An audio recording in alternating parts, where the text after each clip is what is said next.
future for our wider security. Ukraine walks away from this meeting backed by members of this group, backed by billions of dollars worth of arms and ammunition, committed today to keep their warfighters equipped in order to help increase pressure on Putin, to help force Putin to the negotiating table, to help bring closer a durable peace. Can I also say it was a pleasure in his third full week in the job to welcome Secretary Hegseth. He confirmed the US's continued commitment to this group, to Ukraine's pursuit of a lasting peace, and the importance of security guarantees beyond. We heard his call for European nations to step up. We are and we will. NATO allies pledged 40 billion euros in military aid for Ukraine in 2024 and then went on to deliver 50 billion. The majority, nearly 60% of that aid to Ukraine last year came from European nations. And while at the same time we did more on Ukraine and will do more, we did more on defence spending and will do more. So last year saw an increase of 20% in the defence spending of the non-US NATO nations. Europe is stepping up. And finally, today we saw a clear commitment to ratchet up the pressure on Putin, military and economic, as Secretary Hegseth said, unleashing US energy production and energy sanctions to further degrade the Russian economy. Looking ahead, we all agree that 2025 will be the critical year for the war in Ukraine. Minister Umerov, who was with us, described how Ukraine's courageous fighters on the front line are hurting Russia. In this conflict that Putin believed he could settle within 3 days, nearly 3 years on, 850,000 Russians have been killed or wounded. Over 1,500 a day, almost double the rate of this time last year, are being killed or wounded. A total of around 60,000 in the last 6 weeks alone, according to our UK Defence Intelligence. But as we saw overnight, the death and destruction in Kyiv, Russia is still ruthless, Russia is still dangerous. And at this critical moment, we will step up further our support to Ukraine. President Zelensky and President Trump have both spoken of their desire to see peace through strength. And the commitments made through the UDCG provide the collective strength that we need to achieve that peace. For our part, the UK will spend £4.5 billion on military aid for Ukraine this year, more than ever before. And today I announced that we will also provide an additional £150 million of new firepower, drones, tanks, air-to-air missiles. More broadly, this government continues to step up our leadership on Ukraine and in NATO. The UK offers unique capabilities to the NATO alliance: forward land forces, fifth-generation fighter jets, our nuclear deterrence. Our UK commitment to NATO is unshakable. And Ukraine's security matters to global security. That's why the UDCG is an international coalition that stretches beyond Europe, through to the Indo-Pacific, to South America, and to the Middle East. Because this was never a war about the fate of just one nation. When the border of one country is redrawn by force, it undermines the security of all nations. And if aggression goes unchecked on one continent, it emboldens regimes on other continents. And so On stepping up support for Ukraine, we are and we will. On stepping up for European security, we are and we will. We're 50 nations and partners strong, determined to stop Putin's war, determined to do so together, united in our pursuit of peace through strength. Thank you. I'm now going to call three questioners, starting with Johnny Beale from the BBC. Thank you, Secretary of State. Until now, the Ukraine Contact Group, which you've just chaired, and NATO have been able broadly to present a united front on Ukraine. Today, the new US Defense Secretary has punched a hole in that unity. No NATO membership for Ukraine, he says. He says that Ukraine cannot expect to go back. It's unrealistic to go back to its original borders. He says there will be no US guarantees in terms of boots on the ground in Ukraine if there's a negotiated settlement. Do you accept that that is completely contrary to what you've been saying and many of your NATO allies have been saying for the past few years? And also on the subject of security guarantees, if America doesn't put boots on the ground, do you really think that Britain, Europe, other NATO allies can fill that void, are willing to do that? Thank you very much. So what Secretary Hegseth set out today was confirmation of his commitment to continued involvement in this Ukraine Defence Contact Group. That's the international coordination of support for Ukraine. That will be maintained. What he set out was his commitment, President Trump's commitment, like ours, to see a durable peace to this conflict.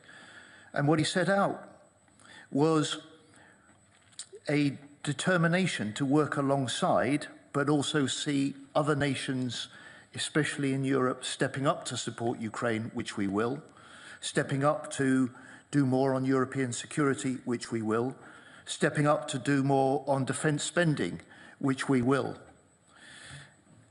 And we, as a NATO alliance, to which he also gave the firmest possible continuing commitment, have always been clear that Ukraine's rightful place is in NATO.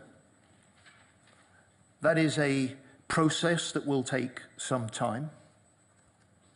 And for now, our duty, my duty as a defence minister, the duty of the nations around that table, is to make sure that Ukraine is in the strongest possible position going into any talks in the future. Thank you. I call, forgive me, I've got my list here. Claire Sebastian, CNN.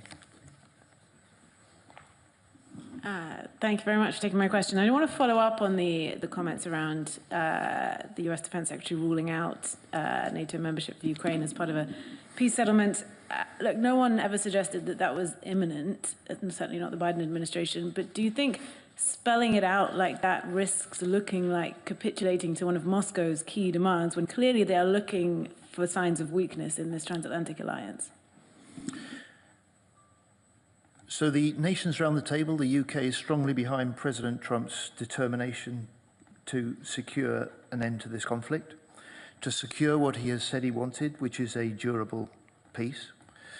And the commitment that we have made is to make sure that we put Ukraine in the strongest possible position while it is fighting when it chooses to talk. And for the US, Secretary Hegseth also laid out how, alongside the continuing military support for Ukraine that together we must provide, stepping up the pressure on Russia through energy, through economics, through diplomacy, is part of President Putin's pledge to bring President Trump's pledge to bring President Putin to the table. Lily Bayer, Reuters. Thank you very much. I'd like to follow up on the questions from my colleagues. One thing we also heard from Secretary Hegseth is he said that Europe must provide the overwhelming share of future lethal and non-lethal aid to Ukraine. From your perspective, is this doable and realistic as a goal? Can Europe actually provide the largest share, the overwhelming share of assistance, and still put Ukraine in that strong position that you were describing? Thank you. What the nations around the table and the discussion this afternoon confirmed was that the European nations and the wider international nations, alongside the US, can and must step up the help for Ukraine, and we will. But what Secretary General Rutte has also confirmed today is that 58% of the military aid put into the hands of the Ukrainians in the last year was provided and delivered by European nations.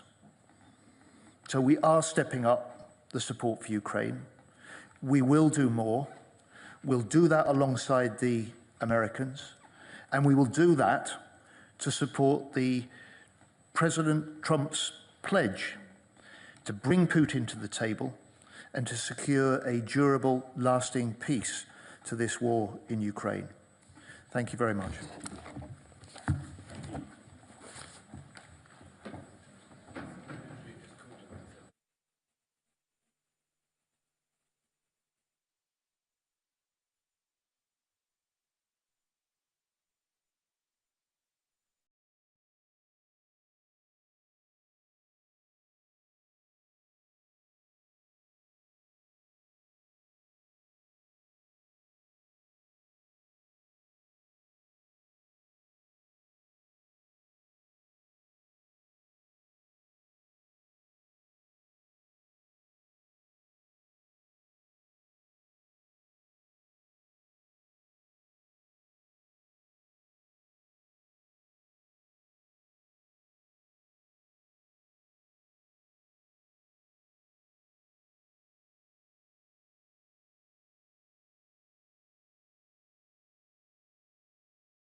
Il n'y a pas de truc. Mais au Grand Palais. Attends, tu te rappelles qu'on était en direct. Tu te rappelles qu'on était en direct. Ah non, mais le soir, le dîner. Ouais. Le dîner direct sur mon lumière. Non, au dîner de gala des. Et oui, j'y étais. Au dîner de travail, non? Et oui, j'y étais. Tous les gens. Il y a une émission qui a récupéré le son du Claude Guéant, en direct, chez BFM, alors en ligne derrière. On devait commenter les images, et comme c'était tendu, le GIGN passé, il taisait. Et donc on entendait les commentaires des fois. Non mais là, à mon avis, ils ne vont pas passer les trucs les plus graves. C'est rigolo, mais c'est pas scandaleux. Non, mais j'ai été appelé aujourd'hui par l'Élysée pour savoir qui c'était. Ils ont cru que c'était moi. En fait. Ah ouais, c'est vrai? Ouais. Et je leur ai dit, bah non, moi j'étais pas là en fait. Bon, parce que pour t'expliquer. Tu as dénoncé qui alors pour t'en sortir? Personne. J'ai dit appelle le Oleg. J'ai dit appelle le pool TF1. Moi j'étais pas là. Eux ils étaient là. Et je pense pas que c'était l'AFP. A priori c'est un photographe. C'est ce qu'elle m'a dit la personne. Ah ouais? Il ne veut pas dire. Je ne connais pas la personne. C'est le truc où on était Ouais, c'est le dîner. C'est Thomas. Oui, mais c'était moi, mais pourquoi vous l'avez pas dit? Mais non, mais c'est quoi? Ils disent quoi exactement? Parce qu'il y avait un mec avec un boîtier qui arrêtait pas de gueuler. Ouais, c'est ça, bah, c'est lui. Mais non, mais lui, il disait pas trop de conneries. Il disait regardez le boîtier rouge. Ah non, c'est pas le boîtier pas rouge. lui. Ils se foutent de la gueule d'un Arménien, ils se foutent de la Ah, gueule d'un donc mec non, de la alors com c'était pas de notre l'Élysée. côté, c'était plus loin. L'autre truc là-bas, regardez, machin. Ah, c'était plus loin. Celui-là. Non, c'était plus loin. Et Alors. ça vient du pool de téléphone. C'était dans le carré. C'était les gens qui étaient à côté. Il y avait qui dans le carré? Parce qu'ils ont fait un carré. avoir 5 personnes au maximum, pas plus. C'est qui le photographe? C'est pas la fille, non, Ludo il était pas là. Non, Ludon, on connaît ça. Non, Ludo, il est pas. Non, il sait que c'est en direct. Et Ludo, il était pas là en plus. En plus, celui-là il était pas là. Ah non, c'était Oui, Yann. une fois qu'ils rentrent tous, on rentre à l'intérieur. Agence, pour toutes les agences. AP, mais AFP, Reuters aussi, on est. Ok, oui, oui. Ah non, non, oui, AFP, on a des images et Reuters, on n'était pas. Vous les envoyez dans du sommet. Non, mais tu l'as écouté la séquence. Il n'y a aucune truc raciste. On fera un montage avec ça. Oui, oui, on est en direct pour les déclarations. Le plus méchant, c'est le mec de la com de l'Élysée, c'est Jonas. Ah, et du bureau de l'AFP. Le truc, On va voir tout ce qu'il raconte là. Et la photo. Je vois pas qu'il s'appelle. Ah, Jonas Le Bon. Non, C'est bon, c'est long, pardon. Oleg. Enchanté. Il y avait 15 photographes sur place, personne ne les connaît. Et pour ceux sur le pétale, C'est pas le déjeuner. la porte est ouverte. C'est le dîner. Ah bah il va se voir. Vous y étiez d'ailleurs. Allô? Moi on m'a dit Yann, mais je ne sais pas lequel c'était. Au dîner, c'était là. Non, il était pas là. il y a des poules. Il n'a pas été. Non, il était pas là. C'était pour l'américain qui était là. Donc le lendemain. Pas pour le dîner, Non. vous l'avez pas fait. Attends, tu Il y l'as avait fait moi, pour il y avait moi, et il devait y avoir la nana de retour, ça n'avait pas venu. C'est juste que on doit faire des crêtes sans vérifier, sans prévenir le comité de maison, que ça sera la tour de poule. Alors moi j'aurais dit, mais vous avez prévu le comité, il y a des tours de poule, il y a des tours de poule. Du pont la joie. Non, c'était pas Lucien Lacombe. Et Lucien Lacombe. Donc du coup on a vérifié, et pour Emmaüs, c'est Reuters. Et Reuters ne faut pas venir. Il a déjà le béret.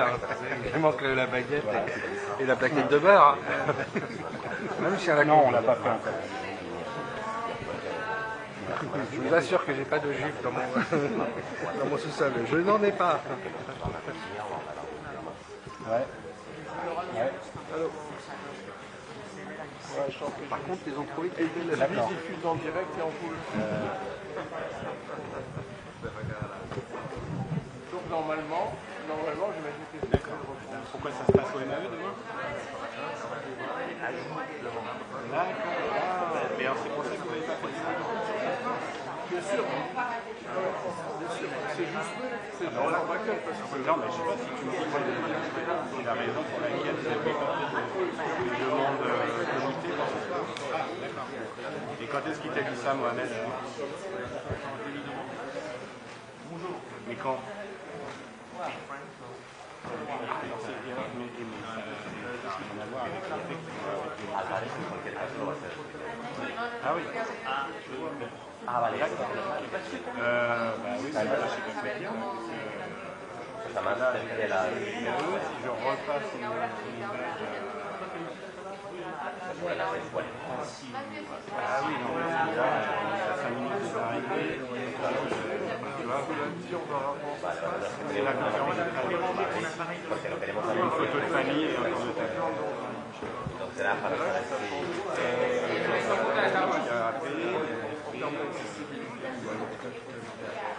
Mais il y a pas, par contre, il y a zéro agence de magazine.